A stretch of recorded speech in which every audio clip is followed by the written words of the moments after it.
안녕하세요.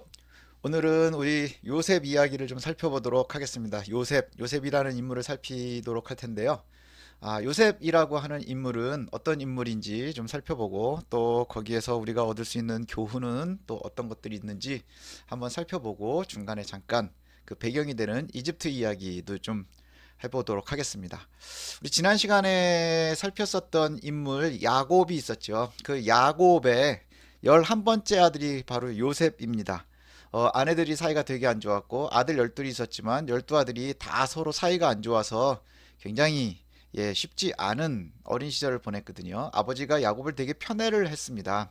그래서 그 편애하는 것 때문에 형들한테 굉장히 미움을 많이 받았지요. 그랬는데 요셉이라고 하는 사람을 갖다가 소개를 하면 보통 꿈을 꾸는 사람 이렇게 이야기를 많이 해요. 꿈꾸는 사람 요셉. 꿈꾼다고 하는 것이 굉장히 이제 큰 의미가 있거든요. 그 고대의 꿈을 꾼다 하는 것은 여러 가지로 해석을 할 수가 있는데 요즘의 이야기로 하면 비전을 많이 가지고 있다. 비전을 품고 있다. 미래에 대한 소망을 많이 가지고 있다라고도 얘기할 수 있고요. 또 꿈을 많이 꾼다는 것은 하나님의 뜻을 미리 받는 뭐 이런 의미로도 해석을 할 수 있을 겁니다. 아무튼 요셉은 꿈을 굉장히 많이 꾸는 사람이었어요. 근데 그 꿈의 내용들이 형들이 굉장히 싫어할 만한 꿈이었습니다. 형들의 별 집단이 자기한테 절을 하고 뭐 그 별들이 자기한테 절을 하고 뭐 이러는 이야기들이 있었어요. 그래서 아버지의 편애, 그 다음에 형들 앞에 그 꿈을 자랑하고 이러면서 굉장히 미움을 많이 받게 되고 그것 때문에 굉장히 고통스러운 삶을 살게 되거든요. 자, 꿈을 꾼다는 것은 굉장히 중요하고 좋은 거지만 그 꿈꾸는 것 때문에 굉장히 인생이 꼬이는 것이 바로 이 요셉의 인생입니다. 그래서 어떻게 인생이 꼬여가는지를 하나씩 하나씩 좀 살펴보면요. 이겁니다. 꿈을 꿨는데 그 꿈이 주변에 있는 사람들이 보기에 재수없고 별 볼 일 없고 그런 겁죠. 형들의 별 집단이 나한테 절을 했습니다. 또 형들의 별들이 나한테 절을 했습니다. 굉장히 기분이 나쁘겠죠. 왜냐하면 11번째 아들이면서 아버지의 사랑을 갖다가 독차지하고 있다고 형들을 아주 우습게 하는구나. 니깎게 무슨 얼마나 높아진다고 얼마나 잘 된다고 뭐 이런 생각을 했을 거예요. 그것 때문에 형들한테 미움을 받게 되고 결국에는 미워했었던 형들이 요셉을 갖다가 팔아버리는 이런 일까지 벌어지게 됩니다. 그래서 이집트에 팔려가게 돼요. 형들에 의해서 이집트로 팔려가지만 요셉이라고 하는 인물의 아주 큰 특징은 뭐냐면 그 순간순간 성실함과 올바름으로 자신의 자리에서 나름대로 생존해낸다는 것이죠. 형들에 의해서 이집트로 팔려갔는데 그가 처음에 팔려갔었던 곳이 어디냐면 보디발이라고 하는 장군의 집입니다. 그런데 거기에서 아마도 보디발에게 굉장히 인정을 잘 받았었던 것 같아요. 그래서 인정받았었던 보디발은 아마 밖에서 밭에서만 일하고 밖에서 노동을 하는 게 아니라 실내에 있으면서 아마도 보디발의 재산을 갖다가 관리하는 가정 총무의 역할을 했을 겁니다. 그리고 나서는 그 보디발의 집에 있었던 요셉은 내 채까지도 그러니까 아내와 여인들이 있는 데까지도 아마 자연스럽게 드나들 수 있을 만큼 신뢰를 많이 쌓았었던 것 같아요. 그런데 여기서 문제가 하나 생기는 게 뭐냐 하면 보디발의 아내가 요셉을 좋아하기 시작을 하는 겁니다.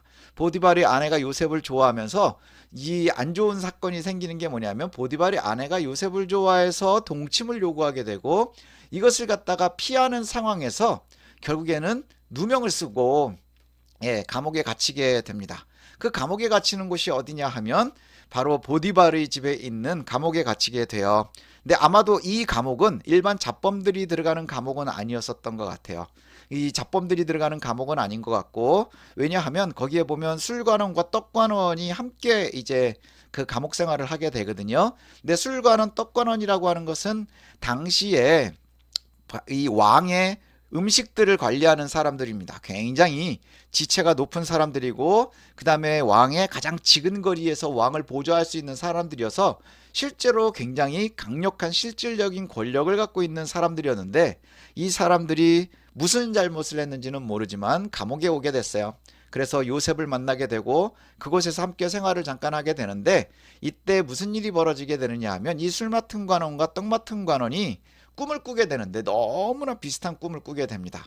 그래서 이것 때문에 밥도 못 먹고 굉장히 고통스러워하고 힘들어하고 이러는 상황에 요셉이 그들의 꿈을 갖다가 해몽해 주게 되거든요. 해석을 해주게 되는데, 술 맡은 관원은 3일 후에 다시 복직될 것이라고 해석을 해주고, 그 다음에 떡 맡은 관원한테는 너는 3일 후에 죽게 될 것이다, 사형을 당하게 될 것이다, 이렇게 이제 해석을 해주죠. 그러면서 요셉이 술관원에게 뭐를 부탁을 하게 되느냐 하면, 당신은 3일 후에 다시 왕 앞에 가서 술을 따라줄 수 있는 위치에 오르게 되겠지만, 그런데 나를 좀 기억해달라. 나는 아무 죄도 진 적이 없고 아무 실수도 한 것이 없는데 여기까지 와서 있으니 왕에게 가서 얘기를 해주라. 왕이 나를 여기서 건져줄 수 있지 않겠느냐. 그때 술관원이 아주 잘 해주겠다고, 꼭 기억하겠노라고 약속을 하지만, 결국에 나간 술관원은 요셉을 갖다가 기억 속에서 지워버리게 됩니다. 요셉을 기억 속에서 지워버리게 된다. 자, 그러면 이제 이 상황에서의 요셉은 얼마만큼 인생이 꼬이는지를 우리가 볼 수 있어요. 얼마만큼 인생도 꼬이고 그 다음에 하는 일마다 어렵고 계속해서 추락해가고 있는지 알 수 있는 게, 태어날 때는 일개 부족의 아들로 태어나서 후계자로 지명이 돼서 굉장히 곱게 자랐지요. 그런데 형들의 미움을 받으면서 나는 꿈꾼 것밖에 없고 아버지의 사랑을 받은 것밖에 없는데 미움을 한 몸에 받게 되고, 결국엔 이집트까지 팔려와서 부족장의 아들이 노예 신분으로 떨어지게 됩니다. 노예 신분이 되었는데 나름대로 거기에서 하나님의 은혜가 있었고 또 열심히 했고 성실해서 결국에 그 안에서도 총무의 자리까지, 노예가 되었지만 그럼에도 불구하고 밭에 나가서 고생하지 않고 나름대로의 자신의 위치에서 생활할 수 있게 되었는데, 거기에서 또 생각지도 않았었던 보디발의 아내의 모함을 받게 됩니다. 보디발의 아내의 모함을 받는데 이때에 거절하게 되는 이유를 보면 요셉을 갖다가 잘 알 수 있어요. 보디발의 아내가 유혹할 때에 요셉이 거절할 때에 하는 말이 뭐냐 하면, 주인이 나에게 당신을 갖다가 허락하지 않았다, 또 하나님 앞에서 이것은 옳지 않다라고 거절을 합니다. 그러면서 감옥에 가게 되거든요. 감옥에서도 또 술관원, 떡관원들과 좋은 관계를 잘 유지를 하는 것 같지만 결국 한 사람은 죽고 그 다음에 술관원은 다시 돌아가서 왕 앞에 쓰게 되지만, 그 요셉을 갖다가 자신의 기록에서 지워버립니다. 기억 속에서 완전히 지워버리는 거죠. 자, 그러면 이제 현재의 요셉은 어떤 모습이냐? 부족장의 아들로 태어나서 노예로 추락을 했다가 노예에서 죄수로 추락을 했는데, 이제 죄수에서 또 어디까지 추락하게 되느냐? 아무도 그의 존재를 알지 못합니다. 내가 이 세상에 살고 있는데 아무도 내가 살아있는지 죽어있는지도 잘 모른다는 거죠. 왜냐? 집안에서는, 가족들은 내가 팔려갔지만 아버지는 형들 때문에 자기가 죽은 줄 알고 살고 있고, 형들도 자기를 팔아버렸으니 이제 기억에서 지워버려서 그 가족들은 전혀 요셉이 살아있을 거라고 기대하지 않습니다. 또 이 안에 감옥으로 들어오게 되고 감옥에서 있었던 사람들과 또 헤어지게 되고 그들이 나를 기억하지 않으면서 결국에는 멀리 노예로 팔려온 이 요셉은 아무도 기억하지 않는 존재로 산다는 거죠. 이보다 더 추락할 수 있는 상황은 아마 없을 겁니다. 그런데 이 요셉의 끝은 뭐냐 하면, 결국에는 그 이집트에서 최고의 성공을 경험하게 됩니다. 최고의 성공을 경험하게 되는데, 이 최고의 성공을 경험하게 되는 이유가 너무나 드라마틱해요. 왜냐하면 그 꿈꾸도 있었던 것이 현실이 되는데 뭐냐 하면, 이런 일이 있게 됩니다.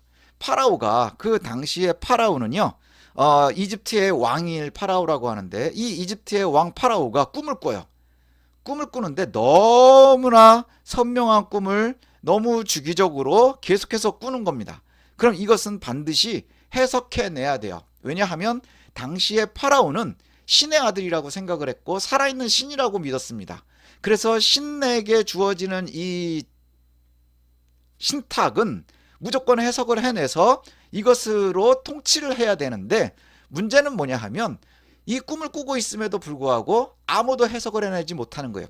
술사들도 해석을 해내지 못하고 학사들도 해석을 해내지 못하고 주술사들도 해석을 해내지 못하고, 그러니 얼마나 두렵고 힘든 시절을 보내고 있었겠습니까? 파라오가 그렇게 하고 있는데, 그때 술관원이 누구를 기억해내느냐 하면, 자기가 감옥에 갇혀 있을 때에 자신의 꿈을 해석해냈었던 요셉을 생각해냅니다.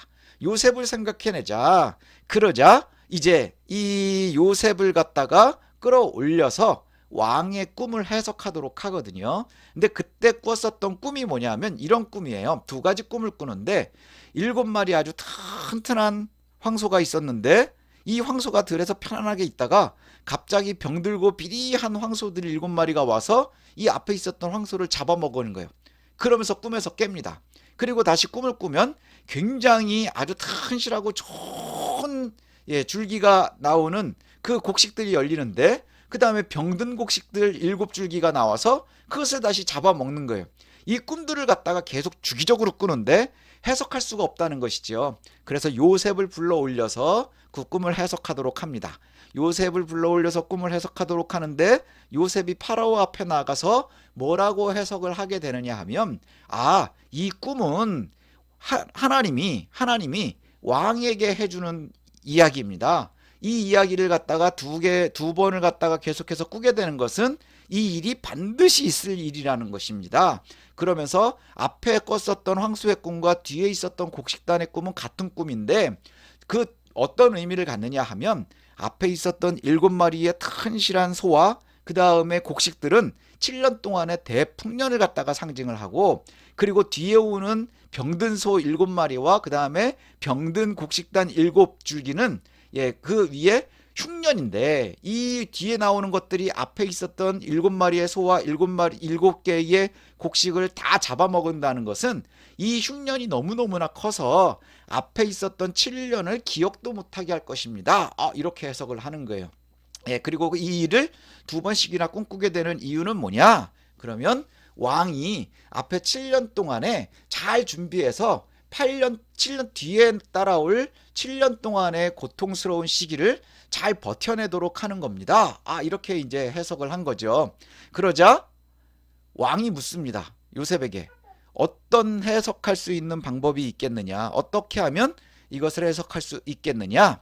그때 요셉이 하는 해석이 뭐냐 하면 미리 알려줬으니 지혜로운 사람을 세워서 앞에 7년의 풍년 동안에 뒤에 따라올 흉년 7년을 갖다가 잘 대비하도록 하십시오. 그래서 파라오가 갑자기 요셉을 모든 자리에 총괄할 수 있는 총리의 자리에 넘버 2의 자리에 오르도록 그렇게 합니다. 이렇게 해서 결국에는 이 이집트의 가장 강력한 파라오 다음의 권력을 갖는 자리에 오르게 되고요. 실제로 요셉은 굉장히 통치를 잘해서 7년 동안에 곡식들을 잘 모아놓고 그리고 나선 지혜롭게 뒤에 따라 나오는 7년 동안의 흉년을 잘 버텨내게 됩니다. 이집트에만 흉년이 있는 게 아니라 그 가까이에 있는 요셉의 고향 가나안에도 흉년이 계속해서 이어지게 됩니다. 그래서 먹고 살 게 없게 되자 소문을 듣고 아버지 야곱이 이집트에 가서 음식을 좀 사와라, 식량을 구해와라. 그래서 형들이 이집트로 이제 음식을 구하러 오죠. 식량을 구하러 오다가 결국에는 여차저차 해가지고 형들을 만나게 돼요. 요셉이 형들을 만나게 되고 그리고는 처음에는 뭐 복수도 꿈꾸고 굉장히 분노도 하고 하지만 결국에는 형제들과 재회하고 그렇게 기쁜 만남을 만나고 그리고 나서는 나중에 아버지 야곱과도 다시 재회하게 됩니다. 이것이 이제 굉장히 큰 의미를 갖게 되거든요. 왜냐하면 이 사건 때문에 이스라엘이 가나안에서 아브라함과 이삭과 야곱이 가나안에서 생활을 하다가 이집트로 이제 온 이스라엘이 이주하는 그러한 일이 있게 됩니다. 왜냐하면 곡식은 사가지고 와서 먹을 수 있지만 앞으로도 흉년이 굉장히 오랜 세월 남아 있어서 결국엔 가나안에서는 견딜 수가 없고 이집트에 오면 요셉이 잘 자리를 잡아놨으니 이제 뭐 하면 되느냐? 그냥 그곳에 와가지고 요셉이 통치하는 나라에서 살면 되겠지요. 이것이 굉장히 유리한 상황이 될 겁니다. 그래서 결국에는 모두들 이주하게 돼요. 그래서 본래 살고 있었던 가나안에서 고센이라고 하는 곳으로 이제 이주해서 살게 됩니다. 그래서 요셉의 가족들로, 그래서 파라오의 손님으로, 그렇게 이주해서 고센 지역에서 목축업을 하면서 살게 됩니다. 예, 이것이 이제 바로 요셉의 이야기예요. 보족장의 아들로 태어나서 형들에게 버림받아서 이집트의 노예로 팔려가지만 그곳에서 총리로 성공을 하게 되고 그리고는 가족들까지 다 이끌고 와서 살게 되는 사람. 예, 이것이 이제 바로 요셉의 이야기거든요. 그런데 이제 우리가 한번 생각해 볼 것이 있습니다. 뭐냐 하면 이게 가만히 생각을 해보니까 좀 이상한 게 있어요. 왜냐하면 이집트의 왕이 갑자기 노예 저 지하 감옥에 갇혀 있었던 노예 소년을 갖다가 불러서 꿈을 하나 해몽했다고 해서 해석해냈다고 해서 그 아이를 갖다가 갑자기 총리를 삼는다? 그 이유가 뭘까? 우리가 한번 생각해 볼 수 있지 않을까요? 청소를 잘하고 있었던 사람이 하나가 있어서 그 사람이 갑자기 눈에 들어왔다고 그래서 뭐 환경부 장관 이런 거가 현실적으로 가능하겠느냐 하는 것이죠. 그래서 그 시대의 배경을 좀 살펴볼 필요가 있는데요. 당시에 이집트 이야기를 좀 해보도록 하겠습니다. 이집트는 이게 주전 15세기의 지도이거든요. 이집트가 지금의 네모 반듯한 나라가 아니라 그 당시에는 이 강 주변으로 이렇게 쭉 있습니다. 그래서 이 강이 되게 중요하죠. 나일강이 있는데 이 강 주변이 바로 이집트입니다. 그래서 녹색으로 표현되어 있는 것이 이집트이고요. 이 하류에 있는 데를 갖다가 하이집트, 그 다음에 상류를 상이집트, 그 중간을 중이집트 이렇게 이야기를 하는데 주전 31세기에 그러니까 메소포타미아에서 도시들이 생겨날 때 그때쯤에 여기도 시작이 되거든요. 그래서 주전 31세기쯤에 나르메르라고 하는 사람이 상이집트, 하이집트를 완전히 통합을 하면서 최초 통일 왕국을 이루게 됩니다. 그러면서 굉장히 긴 세월 동안에 아주 큰 어려움 없이 잘 생활을 하게 되는데 그러다가 한번 어려움을 겪게 되는데요. 그 어려움을 겪게 되는 때를 갖다가 힉소스 왕조라고 합니다. 15왕조, 16왕조 두 번에 걸쳐서 그러니까 1왕조 때부터 큰 문제 없이 오다가 15왕조, 16왕조는 힉소스 왕조 이렇게 이름을 붙이는데 그 이유가 뭐냐 하면 힉소스라고 하는 셈족 계열의 아주 호전적인 인종들이 있었습니다. 그들이 말과 마차를 타고 이집트를 갖다가 쳐들어와서 물밀듯이 쳐들어와서 하이집트 중간 정도까지를 갖다가 통합을 하고 그리고 이 힉소스 사람들이 파라오에 오르는 왕위에 오르는 이런 기간이 있게 돼요. 그게 15왕조, 16왕조에 걸쳐서 108년 동안 이루어지게 됩니다. 아주 기분 나쁜 정치 시기이겠죠. 자, 요 시기를 갖다가 한번 생각을 해보면 돼요. 아마도 요셉이 포로로 노예로 끌려갔었던 시기가 아마 요때일 것이다. 요때 전이나 후나 일 것이다 라고 많은 학자들이 그렇게 이야기를 합니다. 왜냐하면 이 힉소스가 아시아 계통 셈족 계열이라고 하면 아마도 가나안에 있었던 그래서 중동 지역에 있는 아프리카 사람들이 아니라 중동 지역에 있는 셈족 계열일 것이다. 이렇게 우리가 볼 수 있는 거죠. 그리고 나서는 뒤에 보면 뭐 모세가 테베에서부터 힉소스에 대항해서 전쟁을 하다가 아모세가 이제 다시 몰아내고 뭐 이러는 장면이 나중에 보면 다시 모세의 때의 이야기로 전달이 되게 되거든요. 근데 여기에서 이제 좀 우리가 한번 생각할 수 있는 게 바로 그겁니다.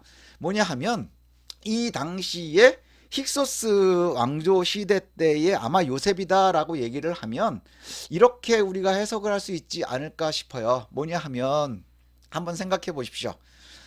외부에서 와서 왕조를 이루고 있다? 그러면 굉장히 고통스러운 시기를 아마 보냈을 가능성이 많습니다. 왕위는 가지고 있지만 왕이 왕권을 가지려면 한 세 가지를 다 가져야 되지 않겠어요? 뭘 가져야 되느냐면 군사력을 가져야 되고 경제를 잡아야 되고 그 다음에 행정을 잡아야 됩니다. 그런데 행정이나 군사는 뭐 고대의 군사를 이루는 왕이면 이룰 수 있을 것이다. 가질 것이다. 근데 경제가 문제가 되지 않겠습니까? 그 당시에 이집트는 농사를 짓는 나라예요. 농사를 짓는 나라면 경제권이 누구에게 있느냐? 그럼 지주들에게 있었을 가능성이 많습니다. 지주들이 그 경제권을 가지고 있는데 모든 땅을 갖다가 다 총칼로 뺏을 수 있겠느냐? 그게 쉽지 않았을 거예요. 그런데 성경에 보면 이 7년의 기간, 풍년이 드는 7년의 기간 동안에 곡식을 잘 모아놨다가 그 다음에 흉년이 드는 7년 동안에 이 곡식을 갖다가 풀면서 지주들에게 땅을 갖다가 다 거둬들입니다. 다 거둬들이고요. 그리고 나서 7년이 다 끝난 다음에, 흉년이 7년이 다 끝난 다음에도 성경에 보면 이제 그 오랜 세월 흉년이 들어서 생존은 했지만 땅도 다 빼앗겼고 아무것도 할 수 없을 때, 그때의 왕에게 가서 우리가 다시 농사를 져야 되는데 우리 어떻게 살 수 있겠습니까? 라고 따지자 왕이, 파라오가 요셉에게 가라.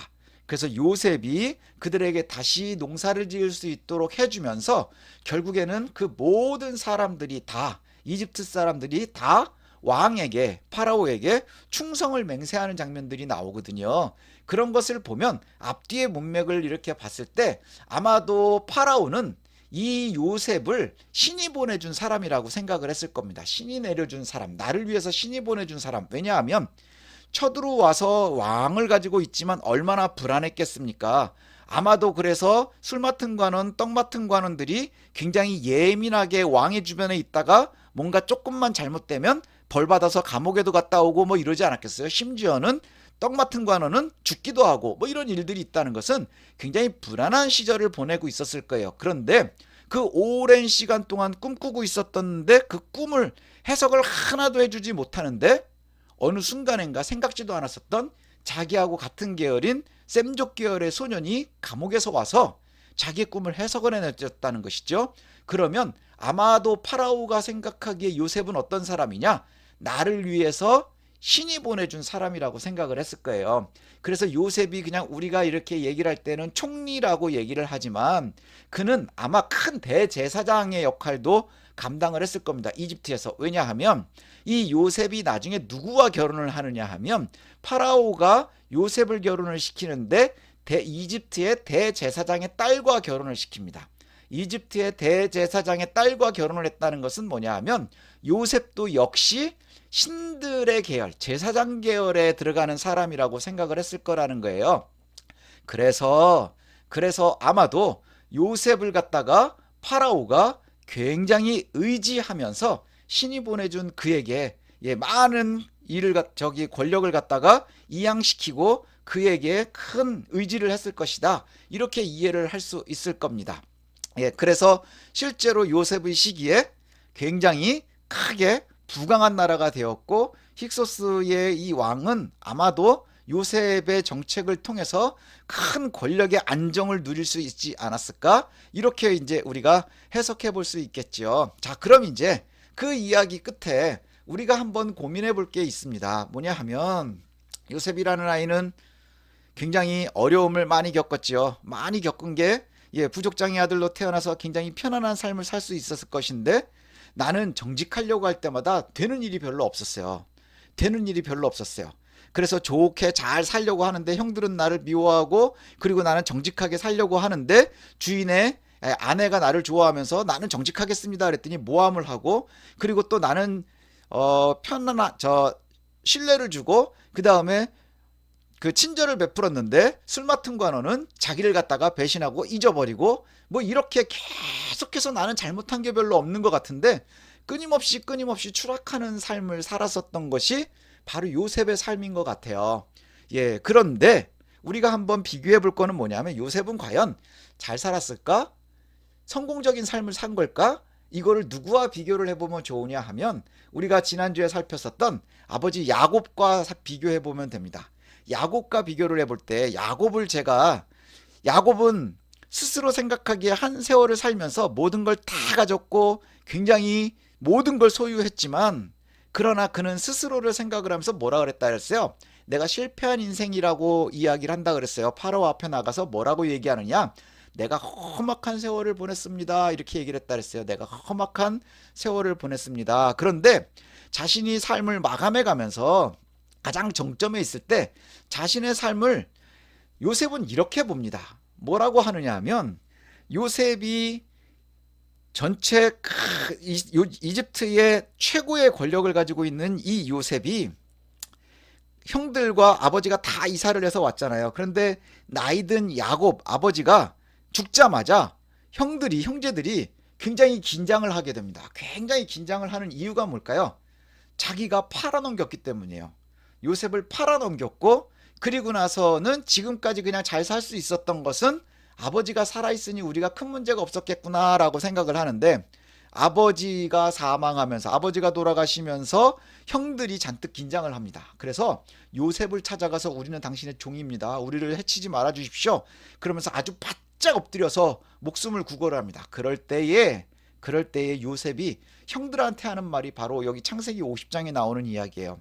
이렇게 이제 마감을 하거든요. 뭐라고 하느냐면 당신들을 나를 해하려고 하였으나 하나님이 그것을 선으로 바꾸셨습니다. 이렇게 얘기를 해요. 그러니 지금 나는 굉장히 성공한 삶을 살고 있습니다. 이렇게 얘기한다는 거죠. 당신들은 나를 죽이려고 했는데 하나님이 그걸 선으로 바꿨습니다. 그래서 당신들은 나에게 악을 행했지만 하나님은 그 악을 통해서 나를 선으로 이끌어서 어떻게 했느냐?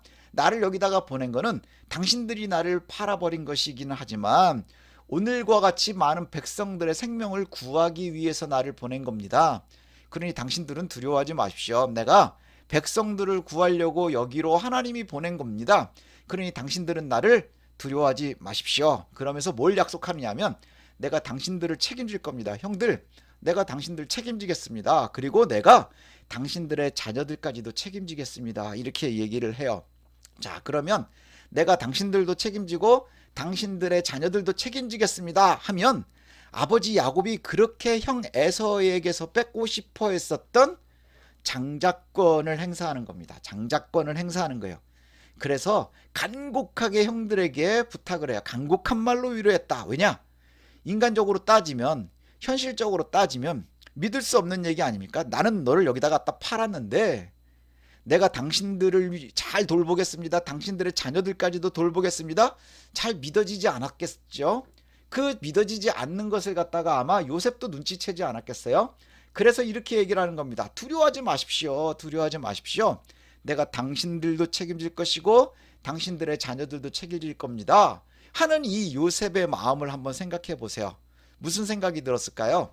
아, 내가 이것 때문에 여기까지 와서 이런 고생들을 했구나. 하지만 나의 고생의 이유가 어디에 있느냐? 그러면 내 장자권, 하나님께서 나를 선택을 하셨고 하나님이 내 주변에 있었던 그 나쁜 사람들, 나쁜 일들을 통해서 이 구원의 일, 나에게 이루어져 있었던 처음에 꿈꿨었던 형들의 볏집단이 나한테 절하고 그리고 그 많은 별들이 나한테 절하는 그 꿈이 이루어지려 하는 일이었구나 라고 하는 것을 생각할 수 있지 않을까 합니다.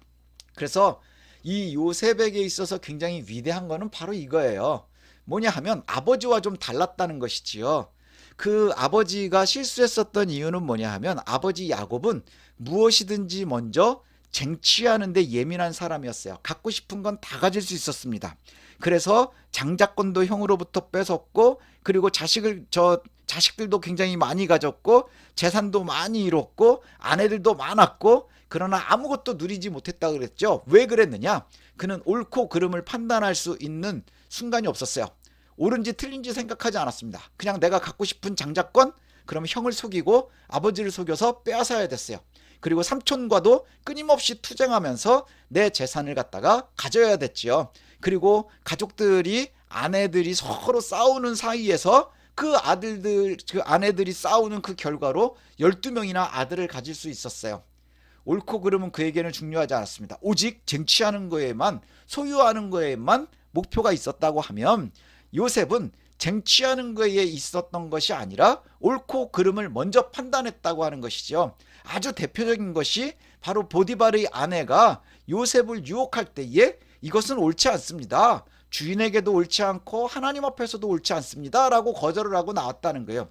뭘 알고 있었다는 거예요? 옳은 것과 옳지 않은 것을 판단하고 그것 때문에 잠깐 동안 혹은 그 순간에 손해를 보면서도 그 손해를 감당했다는 겁니다. 이게 바로 첫 번째로 요셉의 위대함이에요. 그리고 나서는 그 어떤 순간에도 그의 꿈을 놓치지 않고 있었다는 것이지요. 그렇기 때문에 나중에 형들에게도 얘기할 수 있었던 거예요. 당신들은 나에게 해를 끼쳤지만 나를 죽이려고 했지만 그럼에도 불구하고 하나님이 나에게 주셨던 꿈이 지금 나에게 이루어진 겁니다. 그 이루어진다고 하는 것, 사실 현실을 보면 노예로 팔려온 아이가 부족장의 아들일 때 꿨었던 그 꿈을 갖고 있는다는 것이 무슨 의미가 있었겠습니까? 또 노예에서도 또 추락해서 죄수로 있었던 사람이 또 세상에 내가 존재하고 있는지를 아무도 모르고 있는 그 사람이 과연 꿈을 놓치지 않는다? 이게 쉬운 일일까 하는 것이죠. 요즘의 현실도 마찬가지인 것 같습니다. 요즘의 현대도 보면 뉴스를 보고 주변에 있는 이야기들을 한번 쭉 보세요. 들려오는 소식들을 보면 우리가 꿈을 꿀 수 있는 시대가 아닌 것 같아요. 꿈을 꿀 수 있는 시대가 아닌 것 같아요. 그리고 옳고 그름을 따질 때에 오히려 옳게 선하게 살려고 하면 너무 어려운 일들이 많아 보이는 시대를 산다는 것이죠. 그러나 우리가 성경의 지혜를 갖다가 따져보면 실패했었던 야곱과 성공했었던 요셉을 비교할 때 과연 무엇이 우리가 살아가면서 선택해야 될 삶일까? 그걸 한번 고민해 보자는 것이지요. 그러면 선과 악을 잘 구분하면서 때로는 어려움을 능히 다 감당해냈었던 요셉이 스스로 생각을 할 때에 하나님께서 나의 삶을 선으로 바꿨습니다 라고 고백을 할 수 있는 거예요. 모든 것을 다 갖기 위해서 쟁취는 했지만 하나도 누리지 못했었던 야곱은 결국 나는 너무나 고통스러운 삶을 살았습니다 라고 얘기하는 것이죠. 단순하게 아버지와 아들이지만 아버지는 내가 다 가졌지만 나는 실패하고 고통스러운 삶을 살았습니다 라고 얘기를 해요. 또 요셉도 마찬가지로 내가 고통스럽고 굉장히 힘든 시절을 살았지만 결국에는 나는 하나님께서 책임져 주시는 아주 좋은 삶을 살았습니다 라고 얘기할 수 있는 이유는 어디에 있느냐? 결국은 하나님의 공의를 따랐느냐 따르지 않았느냐, 옳고 그름을 먼저 판단했느냐 판단하지 않았느냐 하는 데 있다는 것이죠. 저와 여러분들도 이거를 좀 잘 기억했으면 좋겠어요. 이 수업을 우리 참여하는 학생들이 잘 생각해내야 될 게 뭐냐 하면 바로 이겁니다. 우리가 어떻게 하는 것이 올바른 삶을 살 수 있는 걸까? 어떻게 하는 것이 우리가 행복한 삶을 살 수 있는 걸까? 이를 갖다가 먼저 잘 생각해 보시고 저와 여러분 우리가 늘 은혜 가운데 행복하게 살 수 있었으면 좋겠습니다. 감사합니다. 수고하셨습니다.